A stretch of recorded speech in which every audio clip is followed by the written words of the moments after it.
меню на бутона Системни, намиращ се в горния десен ъгъл на екрана, изберете Настройки. Отваря се прозорец, който условно е разделен на 3 секции. Секция, касаеща избор на картинка за лого, секция за заглавна част на договори с товародатели и секция за заглавна част на договори с превозвачи. За поставяне на лого на документ, натиснете бутона, намиращ се срещу съответното поле.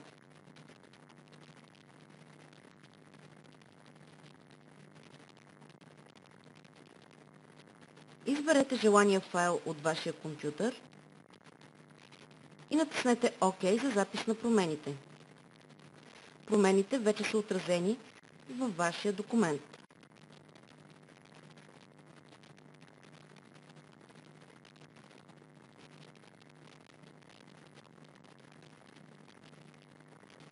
В частта, касаеща договори с товародатели, можете в свободен текст да въведете заглавие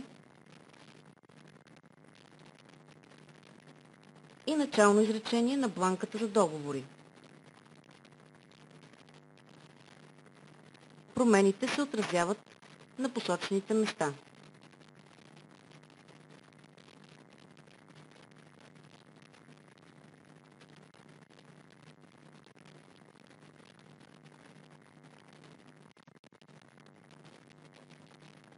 В частта за договори с превозвачи, процедурата за вписване на заглавие и начално изречение е същата.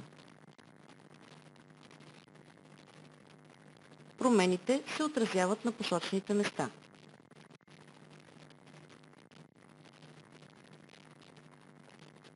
Други настройки, които можете да направите с този панел, са процент ДДС, телефони в заявката, позволение за изпращане по имейл и въвеждане на процент комисион за спедитори. Информацията в частта лиценз за програмата са вашите фирмени данни, които се попълват автоматично при закупуване на лиценз за програмата. За да въведете нови клаузи по различните видове договори, изберете Документи клаузи, отпадащото меню на бутона Системни.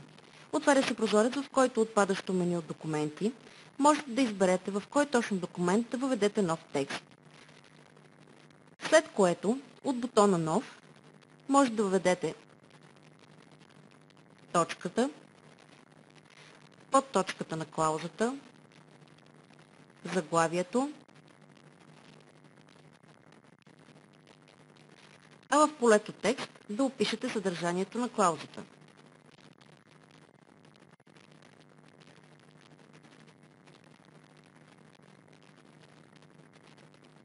Бутонът Запис отразява промените.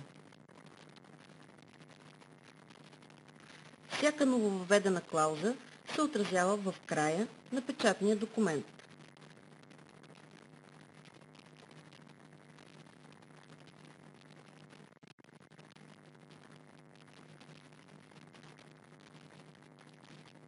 За въвеждане на клаузи в който и да е документ, повтаряте показаната процедура.